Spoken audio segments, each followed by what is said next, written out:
Hardman Waterville 70.3. I've been raving about this middle distance triathlon for the last 4 years, and hopefully it's going to get the credit it deserves on July 25th, 2020.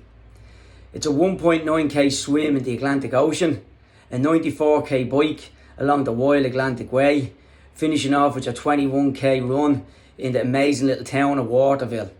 I'm going to make this video up and draw a few diagrams on the board behind me on how I approached the race the last 3 years and how I'll approach it again this year. This video is made for all KyoFit clients, but if it goes further than this and you get a few tips and a bit of inside information, please feel free to comment, like and share. The Hardman Waterville swim is an amazing swim in the Atlantic Ocean. It's 1.9k once you don't over swim, and my advice would be to get down the day before and swim at race time just to get a feel for the water, and hopefully then the next day is the same conditions. The race starts at 10 a.m. so you have a grand little lie in, you can get your breakfast in 2 hours before, and the diagram behind me I'll explain my tips on how to approach the swim course. Here's a diagram I have of the Hardman swim Waterville 70.3. It's a 1.9k swim in the Atlantic Ocean. It's a straightforward enough swim of left turn buoys with 3 main buoys. It's a floating start, which means we'll all make our way out to buoy number 1, including myself, and wait on Alan to sound the horn for the race to start. You swim from buoy number 1 to number 2 to number 3 and make your way all the way back into buoy number 1, which will enter transition. My tips for this is it's a floating start, so again you can practice your floating starts, all left turns on the buoys, and definitely practice sighting. Even though the buoys are big and highly visible, any chop in the water, and because there's no middle buoys between the bigger buoys, sometimes the sighting can be quite off. Again, especially the distance from number 2 to number 3, I find when you make that left turn, instead of going over at the angle to nearly the left top corner, sometimes you can swim straight, thinking that you're already heading towards buoy number 3. So again, definitely practice sighting.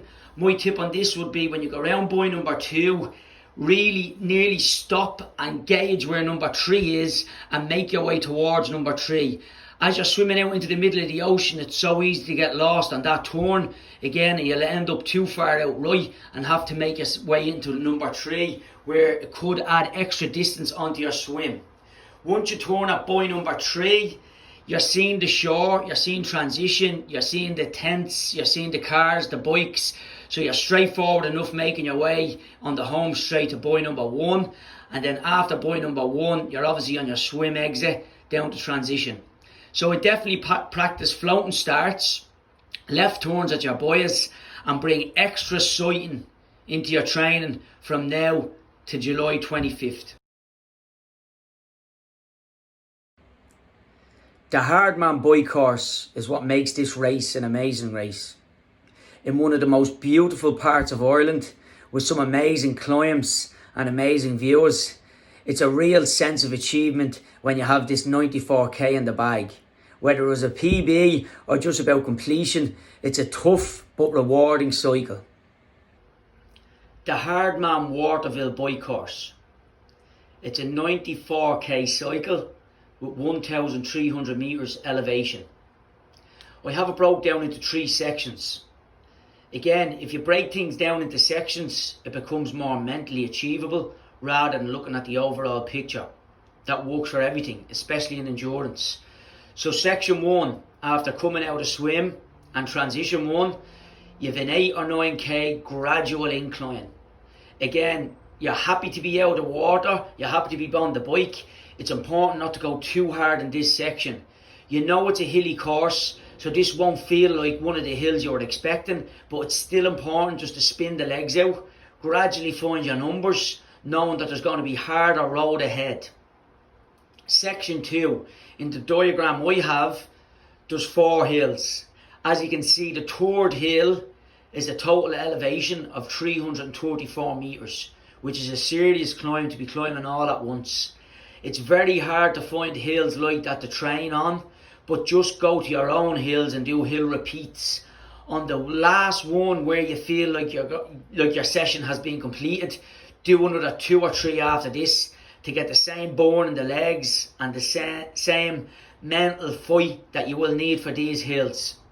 It's a 60k middle section that I class just as the race. So rather than looking at it as a 94k bike, just know that your first 8, 9, I just regard that as a 10k gradual climb. You're going into your 60k middle section where all the hills are. Again, there is some serious hills in this, but the tougher the challenge, the bigger the reward in my eyes. So you can judge the other hills off the main one of 334 metres. Again, and after that 60k, we'll move on to section 3, which on a plus is roughly about 20 to 24k flat that just brings you home. So you see why I have it brought down into 3 sections and into a diagram. So your middle section of 60k is the climbs, and that's really your hardman race in there, and the only race you're racing is against you to complete them climbs. Don't mind anyone else. There's serious descents off them climbs. And what usually happens, I feel, with people on climbs is they think they're losing time on the climb, so they go too fast on the descent. Remember, if it's a tough climb for you, it's a tough climb for the rest of the race. So again, descent is key on this.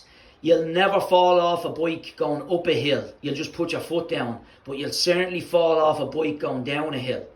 So as I said, I touched on section 3, which is a flat 20k, 24k home.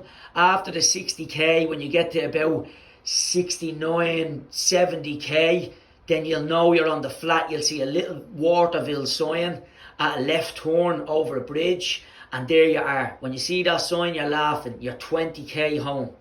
Again, my tips for the bike would be you'd think it'd be straight away practice climbing. I'd more be worried about people going down the hill, so I'd put practicing down hills as my key thing for the Waterville Hardman bike. Practice your downhill. Find the steepest hill you can imagine and hold the brakes going down and see what you can control. Obviously practice your climbing seated and standing. Again, on that big climb, the last 2 big climbs, you're not going to be seated. I don't care who you are. You're going to stand up off that bike. That's how steep they are. So don't just practice seating, climbing. Stand up off your bike. Use your body weight. And I would complete the elevation. So I do a session or a few sessions before Hardman and get your 1.3, 1,400 metres elevation in, just to see how the legs feel, knowing that you have a... The run course is a 21k run along the amazing coastline of Waterville, Kerry. Some of the most amazing views here on this run, and you have to finish in one of the toughest bike courses in Ireland. So enjoy the views, survive, and enjoy that finish line. The Hardman run course, 21k with roughly about 60 metres total elevation. You have a 2.5k run, which you do twice to complete 5k. You do 4 laps of the 5k. There's 3 aid stations. So again, right when you come out of transition, right at the first little climb that you'll do, and then at the turning point at the end of your 2.5k. Again, I have a diagram drawn sideways. You can see that little bump in the middle. It's nothing. It's about 7 or 8 metres elevation. It's longer on the way out, and it's a little bit steeper on the way back. If you don't understand the way out and the way back, you will when you run the race. As I said, it's only about a 7 or 8 metre hill, which is nothing.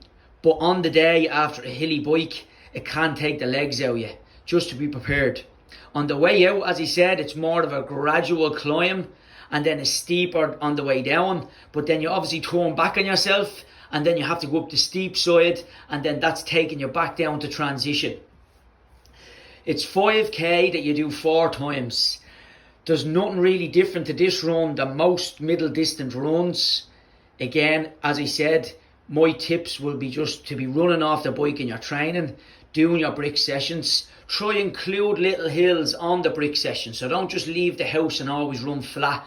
Try get them little hill runs in if you can, if you're lucky enough, if the hills is around the house, or maybe if you put the bike into the car and then go off on your hill runs. As he said, it's only about a 6 or 7 metre hill, which will seem like nothing. If you were to go out and do a run now, that would be absolutely nothing. You'd breeze over them. But trust me, it can affect the lower back, the hamstrings, and the mental toughness after such a tough hilly bike. When you get to the run stage, you've completed the bike, so it's just all about survival mode here. You'll enjoy 21k along the coast, along the shore, where you've had to be doing the swim. Hopefully the sun is shining like the last 3 or 4 years, and you'll finish ultimately what I feel is the best 70.3 middle distance. I really enjoyed making that video for my Cowfield clients of the Hardman 70.3 Waterville middle distance triathlon. I'm passionate about triathlon, I'm passionate about racing Irish, and I'm passionate about racing Hardman. So if you haven't signed up, get on it. Hopefully this video helps, and we'll see us all on July 25th.